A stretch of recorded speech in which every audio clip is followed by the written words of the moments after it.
The silk of his black tie felt like a noose, though it had been knotted with the precision of a king preparing for his coronation.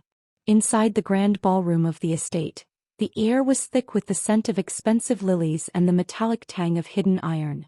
Tonight was supposed to be the pinnacle of a decade of power, 10 years of marriage to the woman who had supposedly been his anchor in a world of sinking ships. But as Bruce Ridgey reached into the pocket of his bespoke tuxedo for his silver lighter, his fingers brushed against something cold, sharp, and alien, a crumpled piece of parchment. He didn't pull it out immediately. He felt the weight of 100 gazes, underbosses, rivals, and the elite, all watching the lion in his gilded cage. He looked across the room at his wife, Clarice Corleone, her silhouette draped in midnight blue lace, laughing as she poured vintage Cristal for a man Bruce knew had been skimming off the docks for months. Her smile was a masterpiece of deception, a bright, shimmering lie that he had worshipped for 3,650 days. Before he could reach her, a shadow flickered. Mrs. Halloway, the housekeeper who had served his family since he was a boy, caught his eye from the edge of the kitchen corridor. Her face wasn't its usual mask of stoic professionalism. It was a ghost-white canvas of pure, unadulterated terror. She gave a single, microscopic nod toward his pocket. Bruce stepped into the marble-tiled washroom, his heart hammering a rhythm of impending doom against his ribs. He unfolded the note. The handwriting was jagged, frantic. "Your wife sold you out. The wine is for the toast, but the bullets are for the silence. Go now. The back gate is the only way out." The world tilted. The gold-plated fixtures seemed to bleed. This wasn't just a betrayal. It was a liquidation. Hello to all of you joining us for this intense journey. Bruce's inner monologue seemed to echo the gravity of the moment. "I'm so glad you're here with us tonight. Before we dive deeper into the wreckage of this man's life, I want to ask, where are you watching from? Drop your city in the comments below. We're building an incredible community here, and if you haven't already, please hit that subscribe button. It helps us keep telling these stories of loyalty and survival. Are you doing well today? I hope you're ready because things are about to explode." Outside the heavy oak door, the music stopped. The silence wasn't the peaceful kind. It was the vacuum that precedes a blast. Bruce didn't wait. He didn't grab his coat. He knew the geography of this house better than his own soul. He slipped through the servants' passage, his polished shoes silent on the stone floors. Frick. The first shot didn't come from a distance. It came from the ballroom. Then a volley. Screams of "Happy Anniversary" were replaced by the rhythmic, mechanical chugging of suppressed submachine guns. He reached the heavy iron gate at the rear of the gardens, his lungs burning with the cold night air. He looked back one last time. The floor-to-ceiling windows of the ballroom were being painted red from the inside. He saw her. Clarice. She wasn't screaming. She wasn't running. She was standing perfectly still in the center of the carnage, a glass of champagne in one hand and a burner phone in the other, watching his world burn with the cold, calculated gaze of a woman who had finally finished a chore. How could a decade of intimacy be a staged performance? How deep did the debt go that she would trade his head for her father's ledger? Bruce vanished into the tree line just as the first black SUV skidded into the driveway, its headlights cutting through the dark like the eyes of a predator. He was the most powerful man in the city 3 minutes ago. Now he was a ghost with a target on his back, hunted by the very men he had fed. But there was one thing Clarice didn't know. The housekeeper hadn't just given him a warning. She had given him a reason to come back. And when Bruce Ridgey returned, he wouldn't be coming for a divorce. He would be coming for the truth that would turn her new allies into ash. The engine of the stolen sedan hummed a low morning vibration as Bruce Ridgey sat in the shadows of an industrial alleyway, 3 miles and a lifetime away from his burning estate. His knuckles were white against the steering wheel, the leather creaking under the pressure of his grip. To the world, Bruce was a monolith. A man of iron will who had consolidated the fractured territories of the coast into a singular, undisputed empire. But sitting here with the scent of Clarice's perfume still clinging to the fibers of his tuxedo, he felt like a hollowed-out shell. Bruce had never been a man who craved blood, he craved order. He grew up in the shadow of a father who was a gambler of lives, and Bruce had spent his adulthood ensuring that every variable was accounted for. His deepest fear wasn't death. It was the loss of control, the idea that the foundation he had built was made of sand.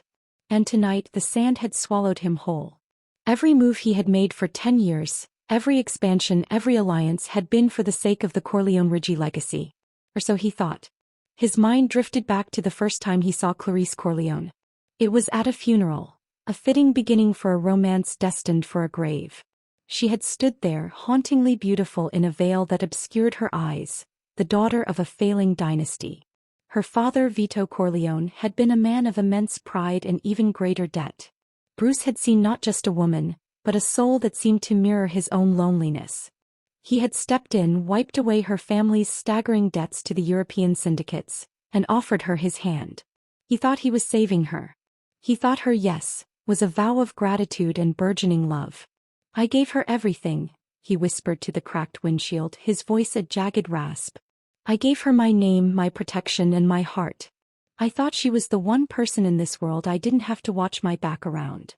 But as he dug through his memory, the cracks began to appear, the subtle moments he had dismissed as quirks of her personality. The way she would disappear into her study for hours, claiming she was managing the family's charitable foundations. The hushed phone calls that ended abruptly when he entered the room. The way she had insisted on inviting the Barzini and Tattaglia families to their anniversary. The very families who had been encroaching on his territory for months. He had seen it as a move of diplomacy. She had seen it as a menu for his execution. He wasn't alone in this world, though his circle had just shrunk to a pinpoint. He pulled out a secondary encrypted phone, one Clarice didn't know existed. He dialed a number he hadn't used in years. "It's me," Bruce said when the line picked up. "I heard the sirens across the bay," a gravelly voice responded. This was Alfred Pennyworth, his most trusted lieutenant and the man who had been a second father to him. Alfred was currently stationed at the safe house in the northern woods, a place meant for a war Bruce never thought would come to his doorstep. "The word on the street is that you didn't make it out, Bruce. They're already carving up your docks." "They're premature," Bruce snapped, the cold fire of leadership beginning to flicker back to life in his chest. "Alfred, I need eyes on the estate. Mrs. Halloway, she warned me. I think they know she did. I'll send a scout, but Bruce, you need to understand the scale of this. This wasn't just Clarice. It's her father. Vito didn't just take your money to pay his debts. He used your resources to build a shadow army. They've been planning this since the wedding day. You were never a husband to them. You were a bank and a shield." The betrayal felt like a physical weight pressing the air from his lungs. It wasn't just a moment of weakness. It was a decade-long con. Clarice had laid in his arms, listened to his dreams of leaving the life, and all the while she was counting the days until she could trade his corpse for her family's total independence. He thought of her smile again, the way she looked when they danced at the gala last Christmas. Was any of it real? Did she ever feel a flicker of the devotion he felt? Or was she just a predator waiting for the lion to sleep? He checked his reflection in the rearview mirror. The man looking back was a stranger. The benevolent king was dead. In his place was a man who had lost his home, his wife, and his pride, but had gained a terrifying clarity. "Alfred," Bruce said, his voice dropping to a dangerous low frequency. "Find out where they took Mrs. Halloway. She's the only one who didn't lie to me today. If she's alive, I want her out. If she's dead, I want the names of everyone who was in that room when it happened." "And your wife, sir?" Alfred asked hesitantly. Bruce looked at the note from the housekeeper, now stained with a drop of his own sweat. "Clarice wanted a massacre. I'm going to give her a masterpiece." The mystery of the housekeeper's secret gnawed at him. What could a woman who folded his shirts and polished his silver know that could burn the underworld to the ground? He realized then that he had overlooked the most important players in his house. The people who saw everything and were never noticed. Bruce shifted the car into gear. He couldn't stay in the alley. The hunters were coming, led by men he once called brothers, paid with the silver his own wife had put in their pockets. But as he pulled out into the rainy street, a new motivation took hold. It wasn't just about survival anymore. It was about uncovering the depth of the rot. The rain had turned into a torrential downpour, washing the soot of the explosion from Bruce's sedan but doing nothing to cleanse the feeling of filth clinging to his soul. He drove toward the one place he knew they wouldn't expect him to go, the Corleone ancestral summer house on the edge of the Blackwood Cliffs. It was a decrepit Victorian-style manor that Clarice had always claimed she hated because of the ghosts of her family's failures. Now Bruce realized it was likely the staging ground for his own ghost story. He parked the car a mile away, hiking through the sodden brush. Every snap of a twig sounded like a bone breaking. He reached the perimeter of the property and saw 3 black SUVs parked in the circular drive. His blood ran cold. These weren't the Barzini's cars. They were his own security vehicles, the ones he had bought to keep Clarice safe. He moved like a phantom toward the back servants' entrance. As he neared the glass-paneled mudroom, he saw a flickering light. He peered through the rain-streaked window and felt his world shatter for a second time that night. Inside stood Clarice. She had changed out of her midnight blue lace gown and into a sleek black leather trench coat.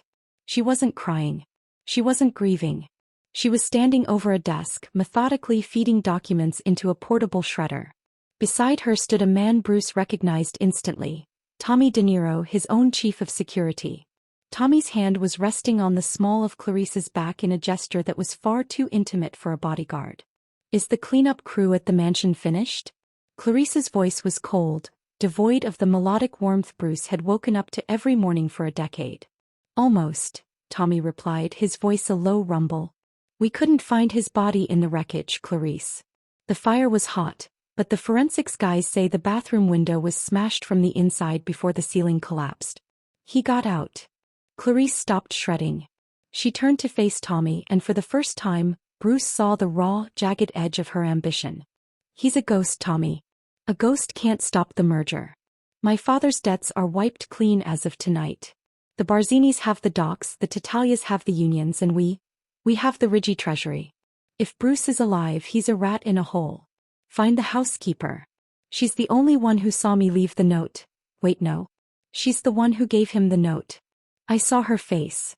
We have her in the cellar," Tommy said. "She's not talking. She's tougher than she looks." Bruce felt a surge of adrenaline so potent it made his vision blur. They had Mrs. Halloway. The woman who had practically raised him was being tortured in a basement because she tried to save his life. He reached for the 9mm holstered at his small of back, his thumb clicking the safety off with a lethal snick. But before he could move, a third figure stepped into the light. It was Vito Corleone, Clarice's father. He looked frail, leaning on a cane, but his eyes were predatory. "Leave the woman to me," Vito wheezed. "She knows where the black ledger is. Bruce's father told me years ago that if anything ever happened to the Rigi line, the housekeeper was the failsafe. That ledger contains the blackmail material on every politician, judge, and rival family in this state. It's the only reason Bruce's father kept us at bay for so long. If we find that, Clarice, we don't just survive. We rule." Bruce froze. The Black Ledger. He had heard rumors of it, a mythic book of sins his father had supposedly kept, but he had dismissed it as a campfire story told by old men in social clubs. If it was real, and if Mrs. Halloway had it, it was the only leverage he had left. It was also the reason he was still alive. They needed him to find it, or they needed the woman who knew where it was. At that moment, Clarice looked toward the window. For a heartbeat, their eyes met through the glass and the rain. Her expression didn't shift to guilt. It shifted to a terrifying, predatory hunger. "He's here," she whispered. "Get him." Tommy roared. The glass of the mudroom door shattered as Bruce kicked it in, the shards flying like diamonds. He didn't fire at Clarice. His heart, despite everything, wouldn't let him. He fired 2 rounds into the ceiling to create a distraction as the security team scrambled. "Bruce, don't be a fool." Clarice screamed over the chaos, her voice finally showing a crack of emotion. Not love, but fury. "It was never about you. It was always about the debt. You were just the collateral." Bruce dived behind a heavy mahogany table as bullets tore through the room. "The debt is paid in blood now, Clarice," he yelled back. He saw Tommy lunging for him, but Bruce was faster. He swung a heavy chair into Tommy's path and bolted for the cellar door. He had to get to Mrs. Halloway. He had to get the truth. He slammed the cellar door shut and threw the heavy iron bolt just as the first bullets thudded into the wood from the other side. He spiraled down the stone steps into the darkness, the smell of damp earth and copper filling his nose. At the bottom, under a single flickering bulb, sat Mrs. Halloway, tied to a wooden chair. Her face was bruised, her breathing shallow. "Bruce." She coughed, a spray of red hitting her white apron. I told you to go." I'm not leaving you, Bruce said, fumbling with her bonds. It's too late for me, boy, she whispered, grabbing his wrist with surprising strength. Her eyes were wide, urgent. They think the ledger is a book. It's not. Tell me, do you remember the song your mother sang? The one about the lighthouse. Mrs. Halloway, we have to move, Bruce urged, hearing the cellar door groan under the weight of Tommy's shoulder. The lighthouse, Bruce. The coordinates are in the lyrics. The ledger isn't paper. It's a digital drive buried under the foundation of the old Point Mercy light. Go. If they get it, the world ends. If you get it, you can burn them all. The cellar door splintered. Bruce looked at the woman who had been his only real mother. She smiled, a sad, beautiful smile. She never loved you, Bruce. But I did. Now run. A flash of light. A deafening roar. The cellar window, a small rectangular slit at ground level, was his only exit. Bruce lunged through it just as the first flashbang detonated in the room behind him. He rolled into the mud, the screams of the housekeeper echoing in his ears as the cellar was flooded with his enemies. He had the key. The coordinates were hidden in a nursery rhyme. But he had lost his home, his wife had turned into his executioner, and his only ally was likely dead. The cold Atlantic wind whipped through Bruce's soaked tuxedo as he navigated a stolen, rusted-out pickup truck toward the jagged coastline of Point Mercy. Every muscle in his body screamed, a symphony of bruises and lacerations, but the physical pain was a dull hum compared to the screeching roar of his thoughts. He kept seeing Clarice's hand on Tommy's back. He kept hearing her voice, not the soft, melodic whisper that had drifted him to sleep for a decade, but the sharp, jagged edge of a woman who had calculated the price of his life and found it lacking. He drove without headlights, using the occasional flash of lightning to guide him along the cliffside road. He was being hunted by the most sophisticated surveillance network in the state. His own. He knew exactly how the rigid security protocols worked because he had written them. They would be tracking his license plate, monitoring his known burner phones, and watching the bank accounts he had spent years filling for Clarice's charities. He was a king in exile, pursued by his own knights. I need to breathe, he muttered, his hands trembling as he gripped the wheel. Focus. Song. Think about the song. His mother had passed away when he was 7, but her voice remained a ghostly tether to a time before the blood and the business. Where the light meets the gray and the stone turns to clay, 30 paces from the heart, where the shadows drift apart. As a child he thought it was a fairy tale. Now he realized it was a map. His father hadn't just been a mob boss. He had been an architect of insurance. Bruce pulled the truck into a thicket of pines a mile from the lighthouse. He needed to move on foot. As he stepped out, the silence of the woods was interrupted by the low, rhythmic thrum of a helicopter. A searchlight swept the tree-line, a great white eye searching for its prey. He pressed his back against a mossy trunk, holding his breath until the light passed. He reached the ruins of the Point Mercy light by dawn. The structure was a crumbling tooth of granite biting into the gray sky. But he wasn't alone. A shadow detached itself from the base of the lighthouse. Bruce leveled his 9mm, his finger tightening on the trigger. Don't shoot the only person who can get you past the biometric lock, Bruce, a feminine voice called out. It wasn't Clarice. It was Celine Kyle, a woman Bruce hadn't seen in 5 years. She was a fixer, a high-end thief who specialized in the underworld's most guarded secrets. They had a history, a brief, intense summer before he had met Clarice, a time when he had almost walked away from the family business to run away with a woman who lived on rooftops. Celine. Bruce lowered his weapon, though his heart remained on high alert. How did you find me? Mrs. Halloway sent me an encrypted ping 2 hours ago. She knew she wouldn't make it, Celine said, stepping into the dim morning light. Her eyes, sharp and perceptive, scanned his battered face. You look like hell, Bruce. Marriage didn't suit you. Marriage was an execution, he spat. Why are you here? For the ledger.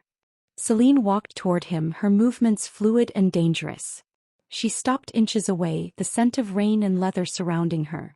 She reached up, her thumb grazing a cut on his cheek. I'm here because I told you 10 years ago that the Corleones were snakes. You didn't listen because you wanted a queen. You wanted respectability. I'm here to remind you that you're a wolf, not a king. The tension between them was electric, a mix of old sparks and new desperation. Celine wasn't like Clarice. She didn't hide her claws behind lace. "Help me get it," Bruce said, his voice dropping. "Help me get the ledger and I'll give you enough to disappear forever." "I don't want to disappear," Celine whispered, her gaze locking onto his. "I want to see you burn the city down. I want to see you become the man I knew before you started wearing $5,000 suits to cover your scars." As they moved toward the foundation of the lighthouse, the stakes began to escalate. Bruce's phone, the one he thought was clean, vibrated. It was a video message from an unknown number. He opened it and his blood turned to ice. The video showed Tommy De Niro standing in Bruce's private study back at the mansion. In the background, Clarice was sitting in Bruce's leather chair, sipping a glass of the anniversary wine. Between them, tied to a chair, was Alfred. He had been beaten, but his eyes were defiant. "You have 6 hours, Bruce," Tommy's voice came through the speaker. "We know you're at the light. We know about the coordinates. Bring us the drive, or we'll start sending you pieces of your butler." "When, Bruce?" "Clarice wants you to know. She never even liked the ring." Clarice looked into the camera then, her expression one of utter boredom. She blew a kiss, a mocking gesture that felt like a blade in Bruce's gut. "It's a trap," Celine said, looking over his shoulder. "They want the drive and they want you dead. If you go there, you die. If you don't go, Alfred dies." "I'm not letting him die for me," Bruce said, the rage finally beginning to boil over. "Then we have to be smarter," Celine countered. "They think you're coming for a trade. They don't realize you're coming for a massacre. But first we need that drive. If we have the data, we have the leverage to turn their own allies against them before you even step foot in that house." For the next 4 hours, Bruce and Celine worked in a feverish high-tension dance. They navigated the booby-trapped basement of the lighthouse, dodging ancient pressure plates and bypassed old mechanical locks. The physical proximity, the way they had to move in tandem, the way Celine caught him when he stumbled, began to peel back the layers of Bruce's hardened heart. He had spent 10 years with a woman who was a stranger. In 4 hours with Celine he felt more seen than he had in a decade. "Why did you marry her, Bruce?" Celine asked as they pried up a false floorboard near the central pillar. "I wanted peace," he admitted. "I thought if I married into the Corleones the wars would end. I thought I could build something that wasn't built on blood." "Everything in our world is built on blood," Celine said softly. "The trick is choosing who you bleed for." Finally they found it. Not a book, but a rugged, military-grade external drive encased in a lead-lined box. As Bruce gripped it, the weight of the underworld's secrets felt heavy in his hand. This was the weapon. This was the fire. But as they turned to leave, the sound of tires crunching on gravel echoed from above. "They're here early," Celine hissed, drawing her own suppressed pistol. Tommy didn't wait for the 6 hours. Bruce looked at the drive, then at Celine, then at the only exit, a narrow spiral staircase leading up to a platform surrounded by his enemies. The tension was at a breaking point. He had the weapon, but he was trapped in a cage of his own making. "We do this together?" Bruce asked. Celine gave him a feral, beautiful grin. "I thought you'd never ask." The lighthouse basement felt like a tomb, the air thick with the smell of salt and the impending smoke of gunfire. Bruce and Celine were pressed against the cold stone of the central pillar, the sound of heavy boots echoing from the floorboards directly above their heads. The black ledger drive was tucked into Bruce's inner pocket, pulsing like a dark heart. "They aren't just here to kill you, Bruce," Celine whispered, her breath warm against his ear, a sharp contrast to the freezing damp of the cellar. "They're here to make sure that drive never sees the light of day. If you release this data, the Barzinis, the Tatalias, and the Corleones don't just lose power, they go to prison for life. You're holding a nuclear option." "Then let's see if they're ready for the fallout," Bruce muttered. Using a series of tactical maneuvers they had perfected years ago, Bruce and Celine didn't head for the stairs. Instead they used a rusted service pulley to ascend through the old weight shaft, emerging on the lighthouse gallery just as Tommy's men breached the basement.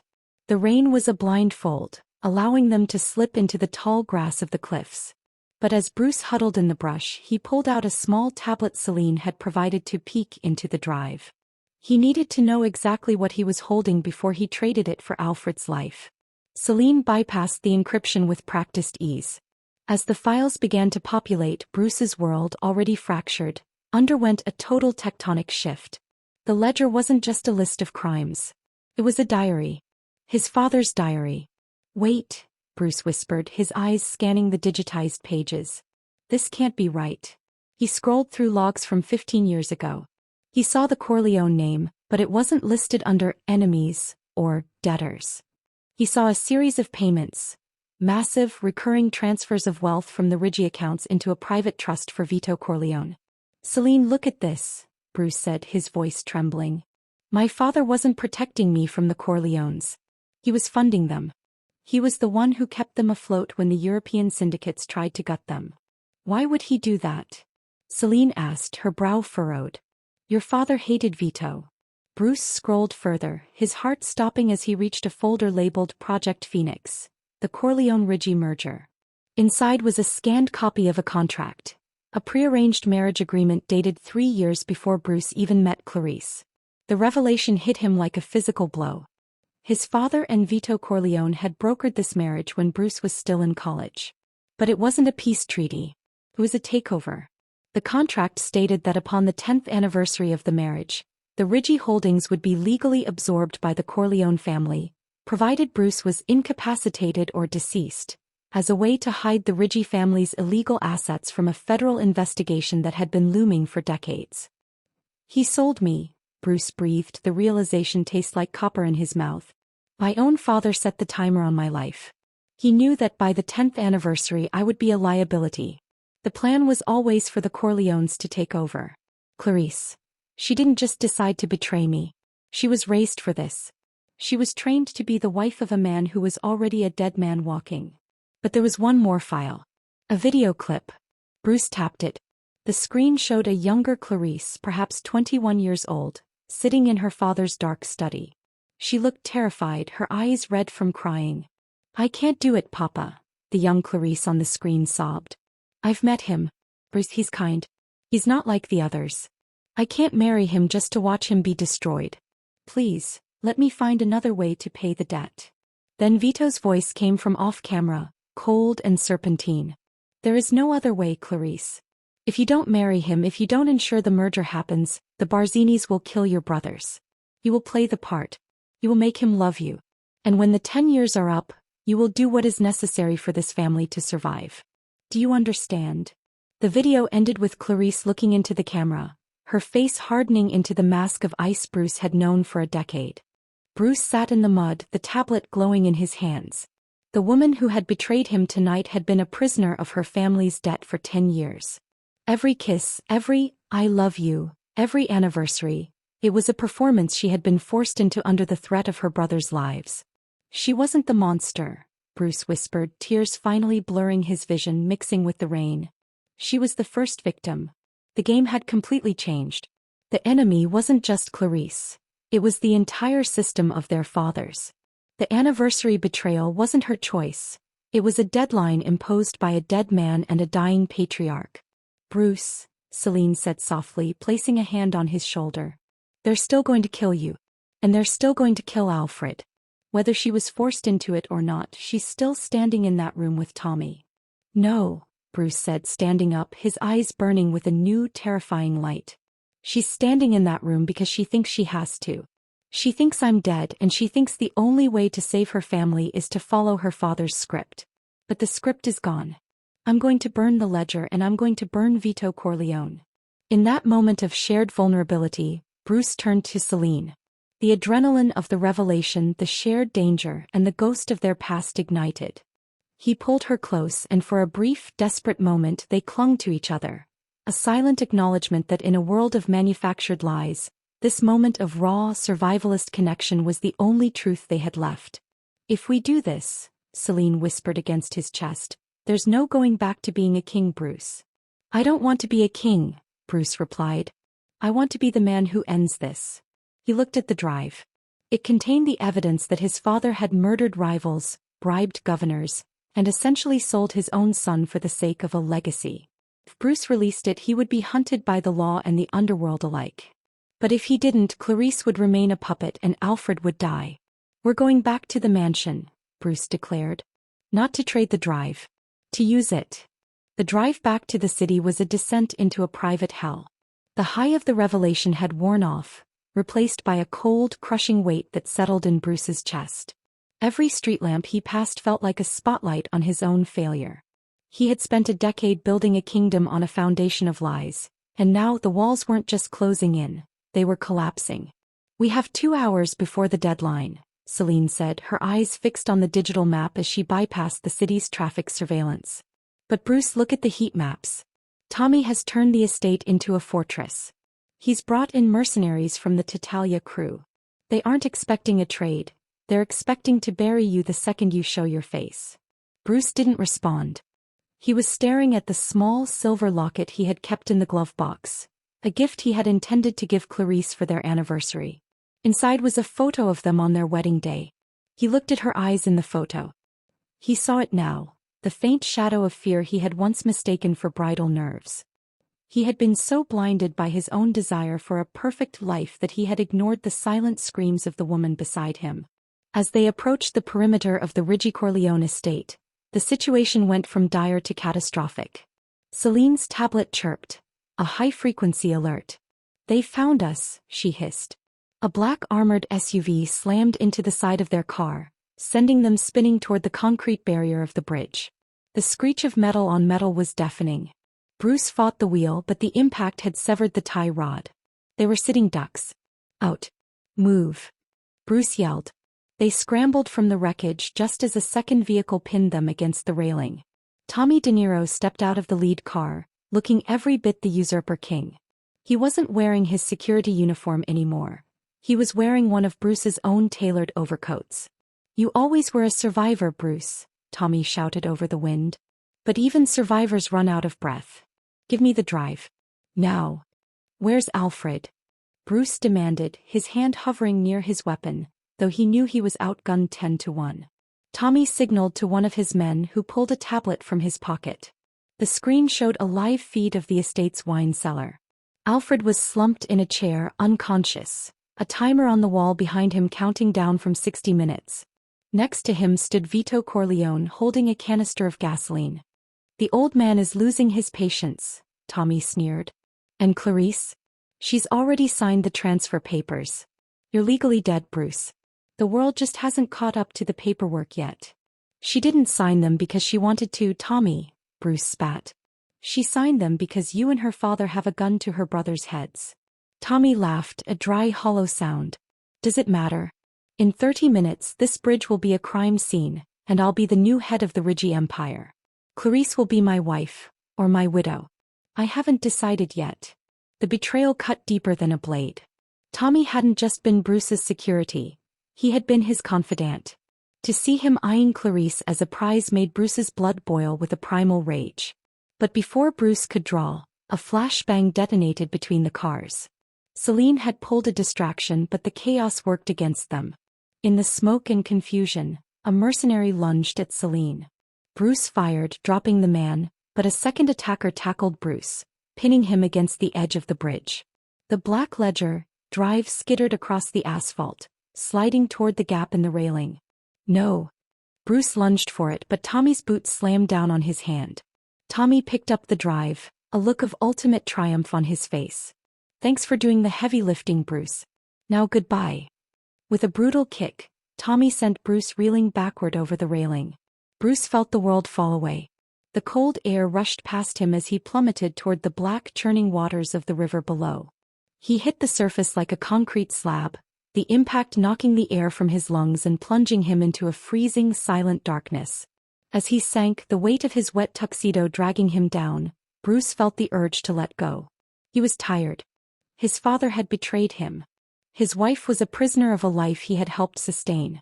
His best friend was an hour away from being burned alive. The darkness was easy. The darkness was quiet. "Where the light meets the gray," his mother's voice whispered in the depths of his mind.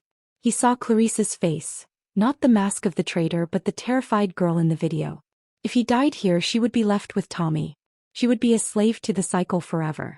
With a final agonizing burst of will, Bruce kicked. His lungs felt like they were filled with glass, but he clawed his way toward the shimmering surface. He broke the water, gasping, his vision blurred. He grabbed onto a floating piece of debris from the bridge construction, his body shaking with hypothermia. He was alone. Celine was gone, likely captured or forced to flee. The drive was in Tommy's hands. He had no car, no weapon, and the clock was ticking down to Alfred's execution.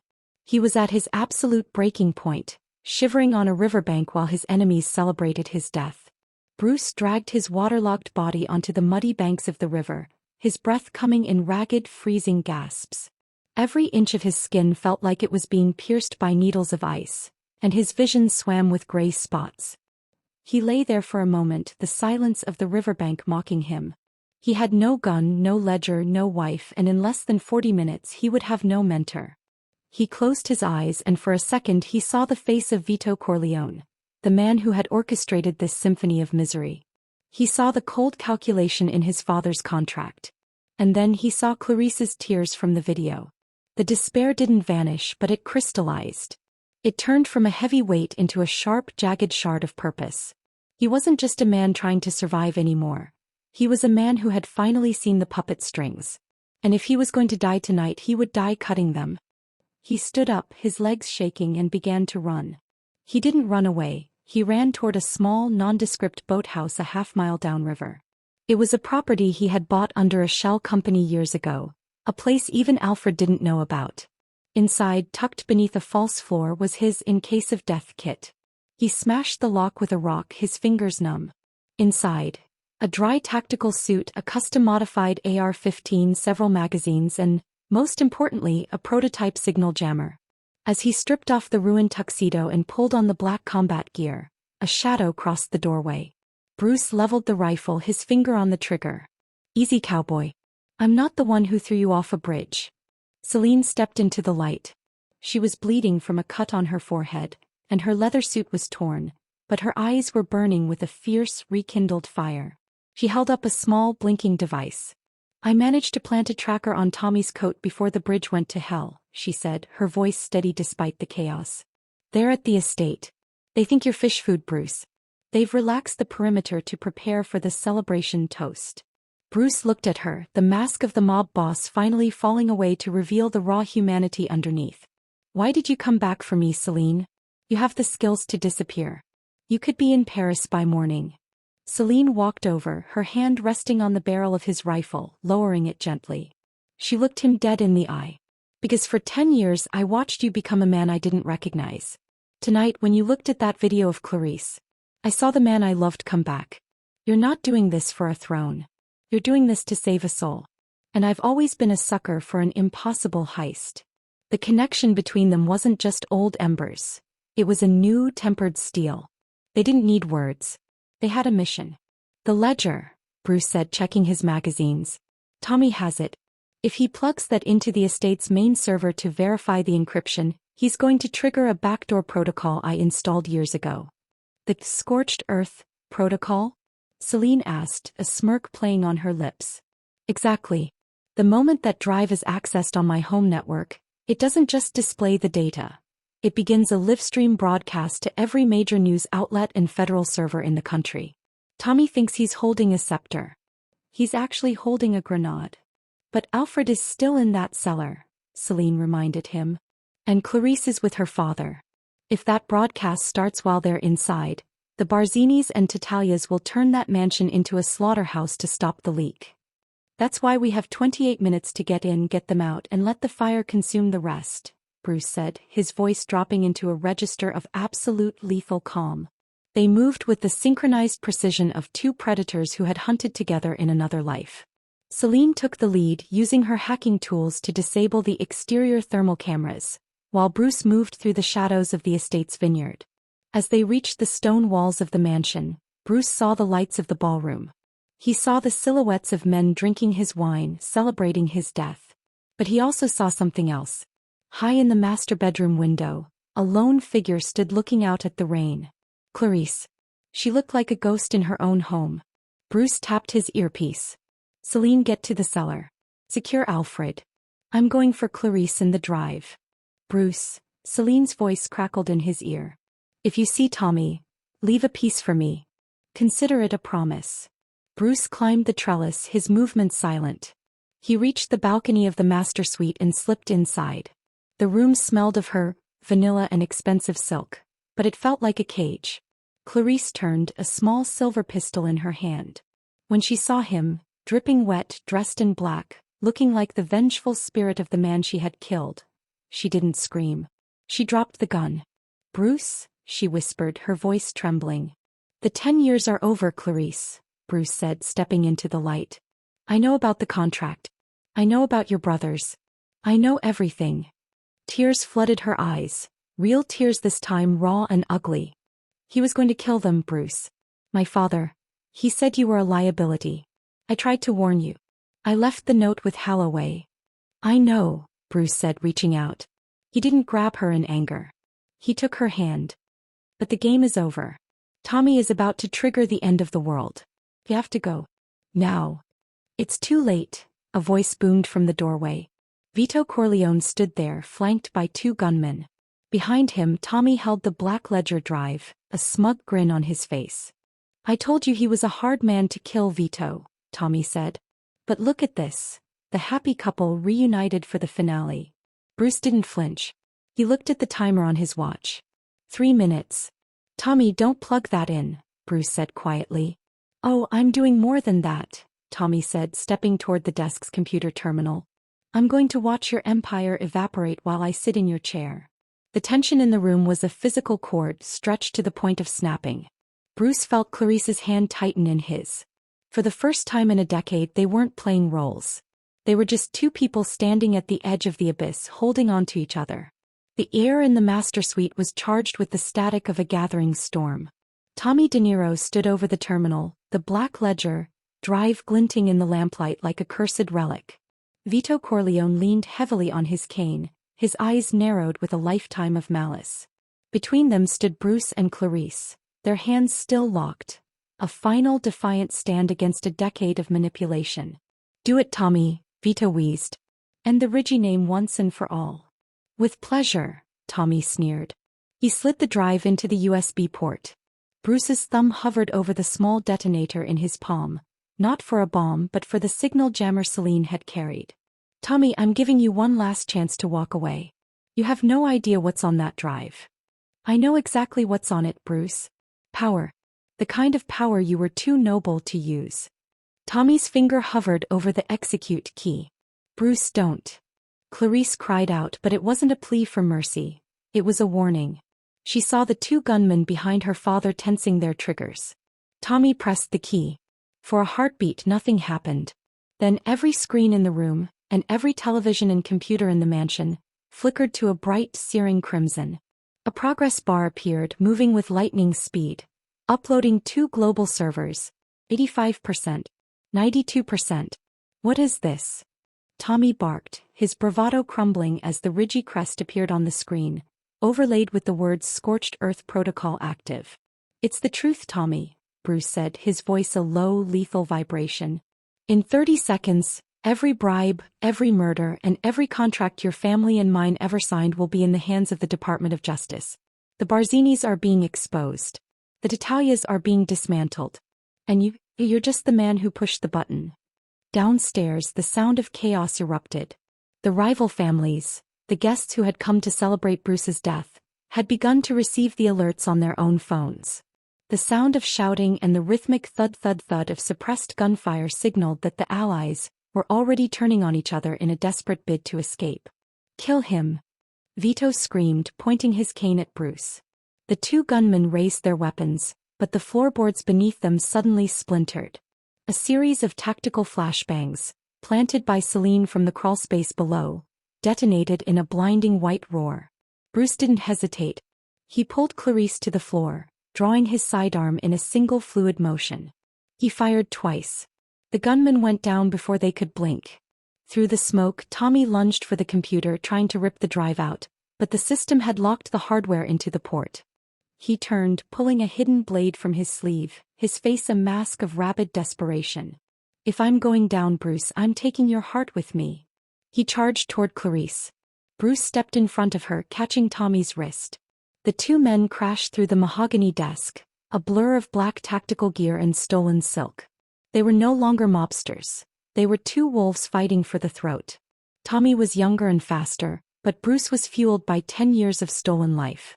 "You were my brother," Bruce roared, slamming his elbow into Tommy's jaw. I was your shadow. Tommy spat back, slicing the blade across Bruce's shoulder. I watched you have everything while I took your scraps. Bruce grabbed Tommy's collar, his eyes cold and focused. He didn't use the gun. He used the very strength Tommy had envied. He drove Tommy back against the reinforced glass of the balcony door. With a primal shout, Bruce delivered a shattering headbutt that sent Tommy reeling. Bruce followed through with a devastating hook that sent Tommy crashing through the glass, tumbling onto the balcony, where he lay broken amidst the shards of the anniversary celebration. Bruce turned back to the room. Vito Corleone was clutching his chest, his face purple. He looked at his daughter. Clarice, help me. Clarice stood over her father. She didn't reach for him. She reached for the silver pistol she had dropped earlier. She pointed it at the man who had sold her soul. My brothers are safe, Papa, she said, her voice trembling but certain. Celine messaged me. They've been moved to a safe house. You have no leverage left. You have no family left. Clarice, no, Bruce said softly, stepping toward her. Don't let him take your conscience too. Let the law have what's left of him. The scorched earth broadcast hit 100%. A final chime echoed through the room. At that exact moment, the heavy oak doors of the bedroom burst open. Celine Kyle appeared, supporting a battered but grinning Alfred Pennyworth. The cellar is clear, Celine announced, her eyes sweeping the room. And the police are 3 minutes out. The Barzinis and Tatalias are shooting their way out the back gate. Alfred looked at Bruce, a single tear cutting through the grime on his face. I always knew you had a flair for the dramatic, Master Bruce. The mansion was falling apart around them, not from fire but from the weight of the truth. Bruce looked at the 3 people who mattered. The mentor who had raised him, the ally who had saved him, and the wife who had finally been set free. But there was one more twist. As the sirens wailed in the distance, Bruce walked to the terminal. He pulled a second, smaller drive from his belt, the one he had prepared in the boathouse. The broadcast included everyone, Bruce told the room. Except for one person. I scrubbed the files for Clarice. On paper, she was a deep-cover informant working for me to bring the families down. She's not a criminal. She's a hero. Clarice looked at him, breathless. Why? After everything I did. Because, Bruce said, touching her cheek, it was never a party, Clarice. But it doesn't have to be an execution anymore. It can be a beginning. The morning sun broke through the heavy Atlantic mist, casting a pale, cleansing light over the charred remains of the Rigi Corleone legacy. For the first time in a decade, the air didn't smell of gunpowder or deceit. It smelled of salt and new beginnings. The estate was crawling with federal agents, but Bruce, Clarice, Celine, and Alfred stood on the high cliffs overlooking the ocean, far beyond the reach of the yellow tape and the flashing blue lights. Bruce had stripped off the tactical gear, standing now in a simple sweater and jeans, looking less like a king and more like a man who had finally put down a crushing weight. The underworld he had once ruled was in ruins. By noon, the news would be flooded with the arrests of the Barzinis, the Tatalias, and the remnants of the Corleone Council. The Black Ledger had done its work. The cycle of blood that had spanned generations was broken. They'll be looking for you, Bruce, Celine said, leaning against her motorcycle. She looked at him with a mixture of pride and a lingering, bittersweet affection. The feds will want a statement and the few survivors of the families will want a head. You can't stay here. I have no intention of staying, Bruce replied. He looked at Alfred, who was being tended to by a private medic near a waiting helicopter. Everything I built was a cage. I'm ready to see what's outside the bars. Celine nodded, then turned to Clarice. The 2 women, the thief and the traitor, shared a long, silent look of mutual respect. They were both survivors of a world that tried to use them as pawns. Take care of him, Celine said with a smirk before pulling on her helmet. And Clarice? Nice shot in the ballroom. With a roar of her engine, Celine vanished down the cliffside road, disappearing into the horizon she had always belonged to. Bruce turned to Clarice. She was wrapped in a thick wool blanket, her eyes clear for the first time since he had known her. The fear that had lived in the corners of her smile for 10 years was gone. My brothers are in a safe house in Switzerland, she whispered, looking out at the waves. Alfred arranged it this morning. They're free, Bruce. Truly free. No debts. No names. Just lives. And you? Bruce asked, stepping closer. What do you want, Clarice? No scripts. No fathers. No anniversaries to survive. Clarice turned to him, and the love he saw in her eyes wasn't the practiced devotion of a mafia wife. It was the raw, trembling hope of a woman who had been found in the dark. I want to know who I am without the Corleone name. And I want to know who you are without the crown. Bruce took her hand, his thumb tracing the space where his wedding ring used to be. A ring he had discarded in the river. I think I'd like to find out together. Far away from here. Where will we go? She asked. Bruce smiled, a genuine warm expression that reached his eyes. Where the light meets the gray. Somewhere the shadows don't follow. As they walked toward the helicopter where Alfred waited, the ending felt earned. It wasn't just a victory over enemies. It was a victory over their own history. Bruce Ridgey was no longer a mafia boss, and Clarice was no longer the enemy. They were just two people who had survived a storm and found each other in the wreckage. The anniversary betrayal had been intended to be an execution, but in the end, it had been a liberation. As the helicopter rose into the clear blue sky, leaving the ruins of the mansion behind, the world below looked smaller, less significant. The fire had burned away the lies, leaving only the truth of their connection.